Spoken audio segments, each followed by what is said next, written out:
What would you do if you had only one chance left, and everyone around you told you it was a terrible idea? For 27-year-old Daniel Hayes, that question wasn't hypothetical. It was the decision that could determine whether he had a future or ended up with nothing. Daniel had spent years working other people's farms, saving every dollar he could. He wasn't rich. He didn't own expensive machinery.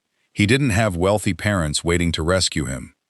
But after years of saving, he finally had enough money to buy a small farm outside the town of Millbrook.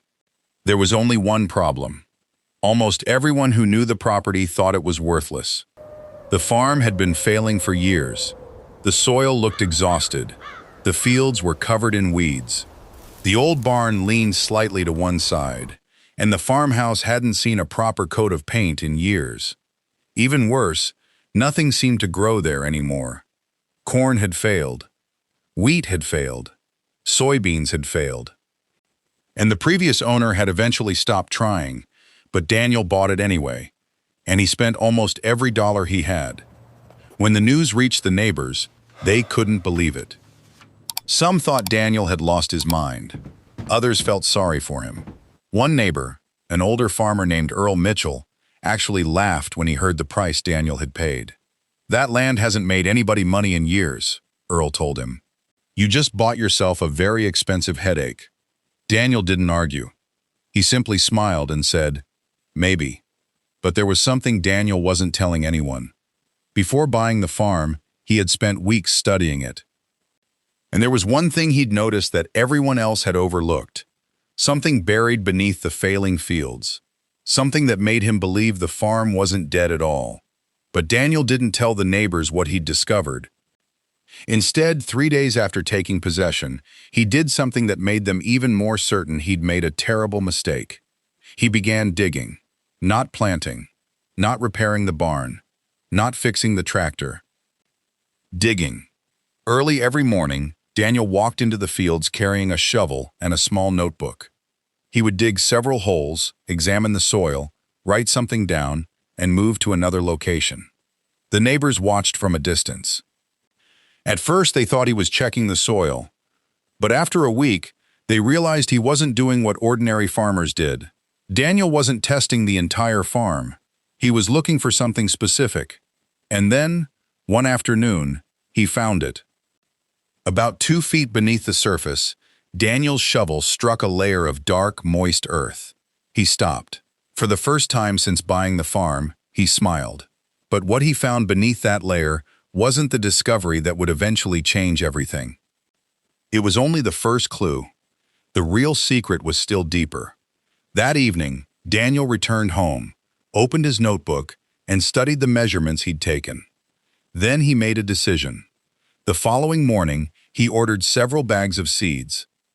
But they weren't corn. They weren't wheat. And they weren't soybeans. When the seed shipment arrived, Daniel unloaded the bags himself. A neighbor passing by glanced at the labels. He frowned. Then he looked at Daniel. "What are you planting?" Daniel didn't answer immediately. He simply carried the bags toward the field. The neighbor followed him for several steps. "Daniel, I'm serious." "What are you planting?" Daniel finally turned around. Something this land was meant to grow. That answer only created more questions. Because if Daniel was so certain about the land, why had every previous farmer failed? And why had he spent almost everything he owned on a farm nobody else wanted? Nobody knew.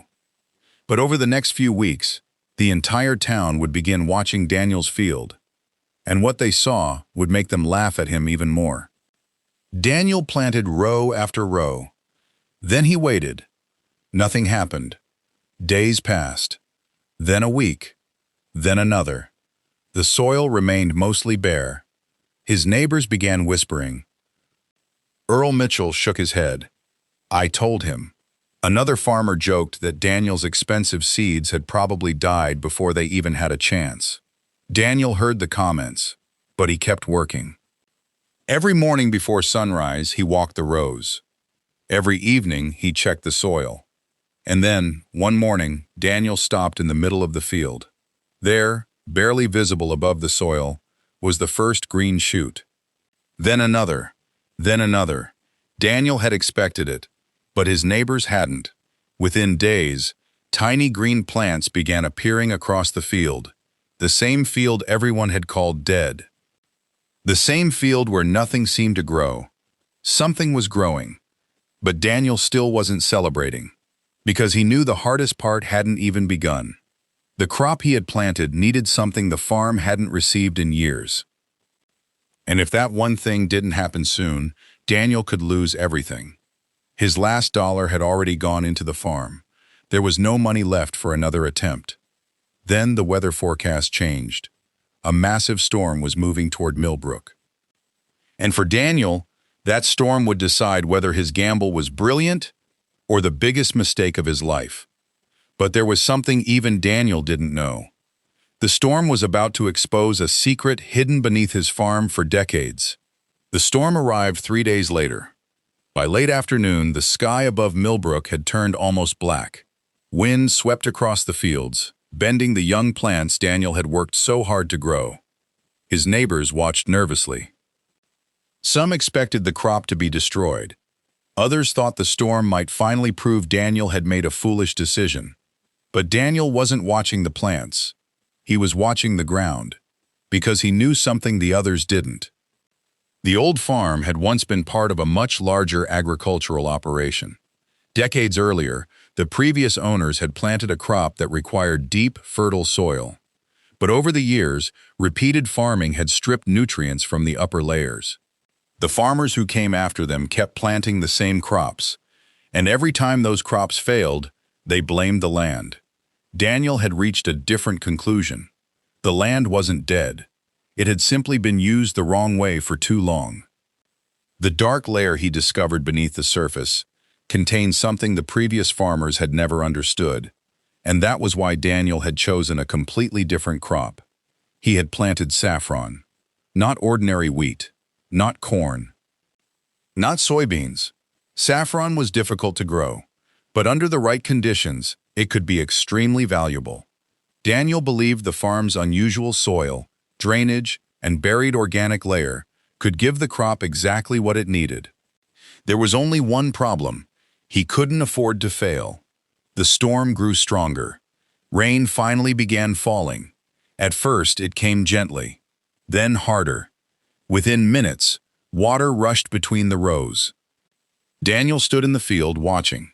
His neighbors stayed inside, but Daniel remained outside, because he wasn't afraid of the rain. He was waiting to see where the water went, and then he saw it. Instead of pooling across the field, the water disappeared into a narrow section near the center. Daniel grabbed a shovel. He ran toward it. For years, the farm had appeared to have terrible drainage. But beneath the surface was an old drainage channel, almost completely buried. Daniel began clearing it. As he dug, his shovel struck something solid, metal. He uncovered an old pipe. Then another. And suddenly, the mystery of the farm began to make sense. The previous owners hadn't abandoned the land because it was naturally useless. Something had happened to the farm's drainage system decades earlier. Once the system failed, the upper soil became increasingly difficult to farm. Instead of repairing it, later owners simply planted different crops. And when those failed, they gave up. Daniel had unknowingly bought a farm with a hidden infrastructure problem, not a dead farm. But the biggest surprise was still waiting. The storm washed away several inches of soil near the old drainage channel. And beneath it, Daniel found an old wooden marker. He pulled it from the ground. Written across the faded board were the words, "Saffron Field, 1947. Daniel stared at it. For years, everyone had believed saffron could never grow there. But someone had already grown it, decades earlier. Daniel suddenly understood why the old records he'd found at the county office had mentioned a specialty crop. He hadn't been gambling blindly. He had been following a forgotten piece of history. The storm eventually passed. The following morning, the neighbors came outside, and what they saw left them speechless. The rain had transformed the field. Rows of green plants stretched across the once dead ground. But that wasn't what caught their attention. Small purple flowers had begun appearing, one after another. Across the entire field, Earl Mitchell walked closer. He stared at the flowers. Then he looked at Daniel. "What in the world did you plant?" Daniel smiled. "Saffron." Earl didn't laugh this time.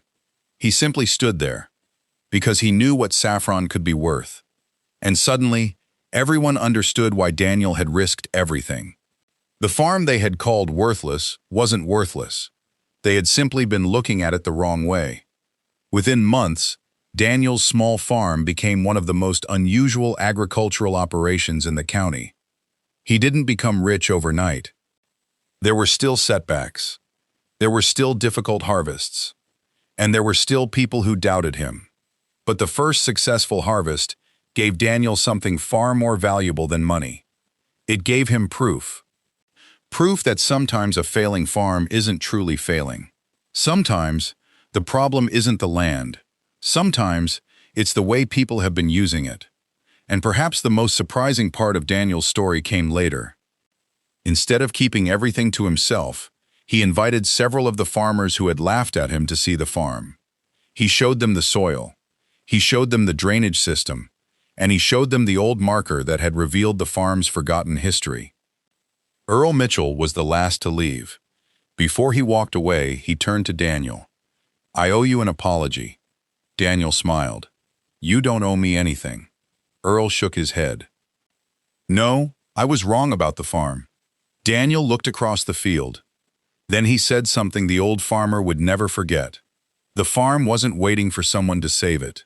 It was waiting for someone to understand it.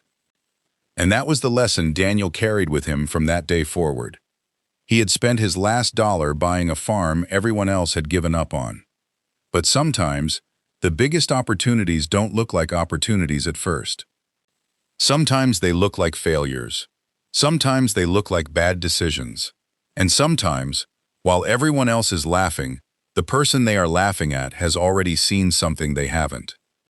If you enjoyed Daniel's story, subscribe to the channel for more unforgettable farm stories, where ordinary people make extraordinary choices. Because somewhere out there, another forgotten piece of land may be waiting for someone willing to look twice.